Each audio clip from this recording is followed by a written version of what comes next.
So ons het nou gepraat van al hierdie nuwe funksies wat nou bygekom het by FarmSlip en een van hierdie funksies is die trip logboek. So ek gaan julle nou basies verduidelik hoe werk hierdie proses en hoe log jy jou trips en hoe gaan alles hier aan. So, dis eintlik heel maklik.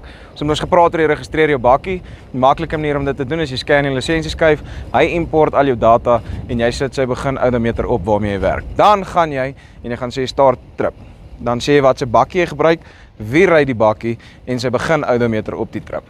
Dan doen jy jou ding soos wat jy moet. Dan as jy nou aan die einde van die dag kom by jou bestemming, dan gaan jy net basies na jou trips toe. Hy gaan vir jou al jou active trips wys en dan is dit maklik. Dan klik jy daar, jy sê end trip, hy gaan vra vir jou einde odometer en dis dit. Sodat jy so vinnig soos dit trek gehou van waar het jy gery, hoeveel kilos het jy gery, wie het gery en wat se voertuig het bestuur en so kan jy beter trek hou van alles wat rondom jou boerdery aangaan.